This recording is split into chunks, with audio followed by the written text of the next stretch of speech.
नमस्कार मंडळी, कसे आहात सर्वजण? होप सर्वजण मस्त असाल. तर नवीन दिवसाची नवीन सुरुवात झालेली आहे. तुमच्यासाठी मस्त एक रेसिपी मी घेऊन आलेली आहे. तर चॅनलला तुम्ही अजूनपर्यंत सबस्क्राईब केलं नसेल तर पहिले सबस्क्राईब करा, बेल आयकॉन प्रेस करा आणि लाईक करा. चला, आज आपण बनवणार आहोत मस्त अशी चटपटीत भेळ, आणि ती देखील कमीत कमी साहित्यात. तुम्हाला यातील जे काही साहित्य टाकायचं ते टाकू शकता, नाहीतर अवॉइड करू शकता. चला साहित्याला सुरुवात करूया जास्त टाईम न घालवता. इथे मी घेतले टोमॅटो. मी एक टोमॅटो घेतला मीडियम साईजचा, आणि ही भेळ मी 2 माणसांसाठी करत आहे.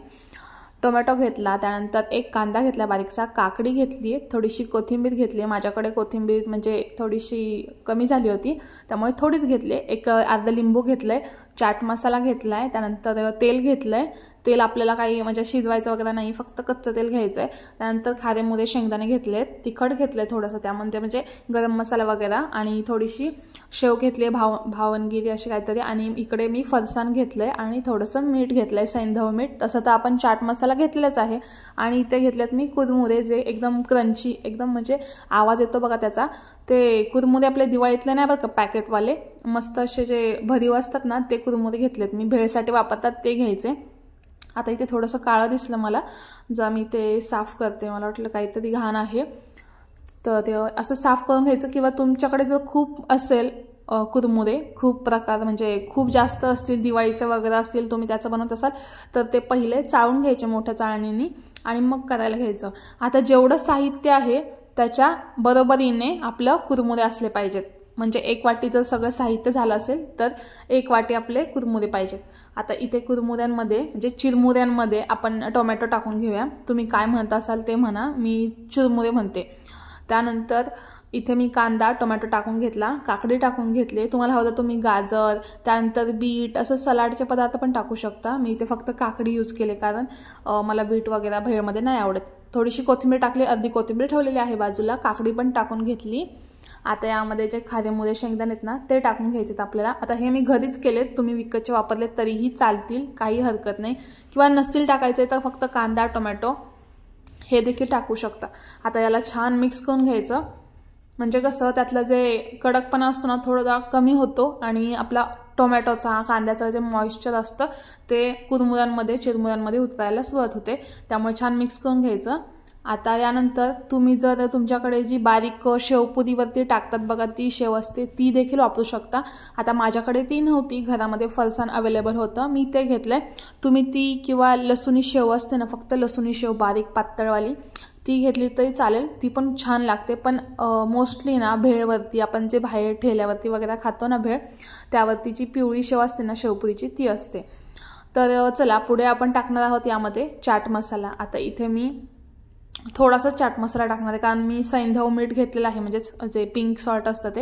हे बघा एवढा मी घेतलेला आहे चाट मसाला, त्यामुळे एकदम असं चाटसारखं वास येतो आणि खायला पण छान लागतं, म्हणून मी हा वापरते. हा चाट मसाला मी बघा सलाड, त्यानंतर आपलं मसाला ताक असतं त्याच्यामध्ये जर टाकायला काही नसेल आणि नुसतं जर प्यायची इच्छा होत नसेल तर त्यात देखील मी हा चाट मसाला वापरते. म्हणजे जे काही चाटचे किंवा भजीवरती थोडीशी टेस्ट वेगळी येण्यासाठी पण मी चाट मसाला यूज करते.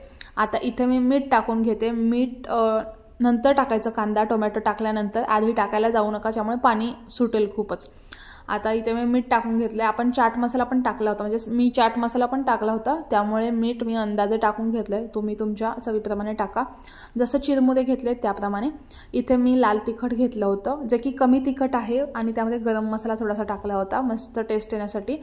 आता मिस्टरांना तिखट अशी मस्त भेळ आवडते, जसं की आम्ही गावी खातो, मस्त असं तेल टाकलेलं असतं, म्हणजे तेल आणि तिखट मिक्स केलेलं असतं आणि ते वरून टाकलं जातं आणि एकदम असं गरगर फिरवून मिक्स केलं जातं. ती खूप छान लागते भेळ. तशीच मला करायची होती, पण मला तेल आणि तिखट मिक्स करायचं नव्हतं, त्यामुळे मी वरून तेल टाकलेलं आहे. आता इथे तेल टाकून झालेलं आहे, छान मिक्स करून घ्यायचं. आता याला मस्त गरगर फेटून घ्यायचं. आता या वाटीमध्ये पण थोडंसं तेल शिल्लक होतं, म्हणून मी काय केलं, चिरमुरे घेतले, वाटीमध्ये टाकून घेतले, आणि ते तेलामध्ये मस्त मिक्स करून ते परत आपल्या कढईमध्ये टाकून घेतले. आता भेळ कधी पण करताना काय करायचं, जास्त असं मोठं गोल आपल्याला फिरवता यायला असं भांडं घ्यायचं. आता आधीच माझ्याकडे भांड्यांचा तुटवडा आहे, तुम्हाला तर माहितीच आहे. मी तुम्हाला किती व्हिडिओमध्ये म्हटले की हे सर्व काही जे काही भांडे आहेत ते माझ्या मिस्टरांचे बॅचलर्समधले भांडे आहेत. मी माझ्या लग्नात आलेले भांडं एक देखील आणलेलं नाही आहे, फक्त मसाल्याचा डब्बा सोडला तर. बाकी सर्व जे काही सामान आहे ते माझ्या मिस्टरांचं बॅचलरचं सामान आहे आणि मला पण असं वाटत नाही की मी गावावरून म्हणजेच माझं लग्नातलं सामान आणावं, कारण एक वस्तू जर असताना आपण दुसरी वस्तू आणली तर मग ते डोक्याला हेडेक होतं, कुठं ठेवू कुठं नको असं होतं. तर नेक्स्ट टाइम मी कधी पण आता आणेल ना तेव्हा नक्की त्याचा व्लॉग बनवेल, पण आता सध्या तर मी काही गावचे भांडे आणणार नाही आहे. आता यामध्ये आपण शेव टाकून घेतली, जी भावनगरी होती ती, आणि आपली थोडी साधीशी शेव होती ना जी फरसन, ते टाकले, थोडंसं निम्म ठेवलं आहे मी, कारण मला नंतर गार्निशिंगसाठी यूज करायचं. बघा हे वालं, हे मी अर्धं टाकणार आहे, म्हणजेच मोठे मोठे जे हे आहे ना शेव ती टाकून घ्यायची, आणि जे बारीक बारीक आहे ना अशीवाली ती गार्निशिंगसाठी म्हणजेच वरून टाकायला ठेवायची, म्हणजे छान दिसते. आता इथे मी मस्त अशी शेव पण टाकून घेतले, छान मिक्स करायचं. तुम्ही पण नक्की अशी भेळ ट्राय करून बघा, तेल आणि तिखटवाली खूप छान लागते. आता मी लास्ट टाइम बनवली होती मटकी भेळ, पण मी त्याचा व्हिडिओ शूट केला नाही. नेक्स्ट टाइम मी जेव्हा केव्हा मटकी भिजत घालेन तेव्हा मी नक्की व्हिडिओ करेल भेळचा. आता आपली भेळ तयार आहे मस्तपैकी, आणि लिंबू जर तुम्हाला इथे पिळायचं असेल तर पिळू शकता, पण मी असं वरती भेळ सर्व केली ना प्लेटमध्ये काढून खाण्यासाठी, तेव्हा मी प्लेटमध्ये लिंबू ठेवते, म्हणजे जसं लागेल तसं आपण पिळून घेऊ शकतो, म्हणजे आपल्याला जसं हवंय तसं. यामध्ये पिळलं तर पूर्ण ते प्रत्येक इथे लागेल असं नाही, म्हणजे चिरमुऱ्याला प्रत्येक लागेल असं नाही. त्यामुळे आता मी प्लेटमध्ये चिरमुरे काढते, मिस्टरांसाठी ही प्लेट बनवते बघा, आणि राहिलेलं मी थोडंसंच खाईल, कारण मी जास्त तेलकट खात नाही, यामध्ये तेल टाकलेलं आहे त्यामुळे. खरं तर ही खास त्यांच्यासाठीच बनवलेली आहे. आता इथे मी भेळ काढून घेते मस्त भरून पूर्ण. तुम्हाला हवं तर तुम्ही आपले जे पोह्यावाले चिरमुरे असतात ना त्याचे पण बनवू शकता, त्याची तर खूप छान लागतात, मला त्याचीच खूप आवडते.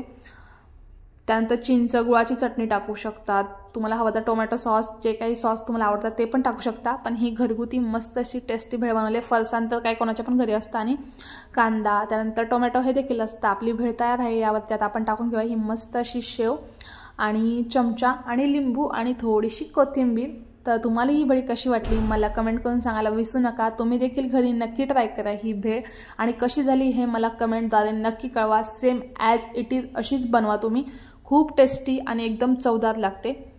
आणि अशाच प्रकारे बनवून बघा, फक्त फरसाणमध्ये थोडंसं कमी जास्त केलं तर चालेल, किंवा वेगळ्या प्रकारचं. आता इथे लिंबू ठेवून घेतलं आहे, मस्त कोथिंबीर टाकली आहे. आपली भेळ तयार आहे. आणि असेच नवनवीन व्हिडिओ पाहण्यासाठी आपल्या चॅनलला तुम्ही सबस्क्राईब करा, बेल आयकॉन प्रेस करा, आणि व्हिडिओच्या अलर्टसाठी ते बेल आयकॉन प्रेस केल्याशिवाय व्हिडिओचे अलर्ट येत नाही. चला भेटूया नेक्स्ट व्हिडिओसह, नेक्स्ट रेसिपीसह. बाय.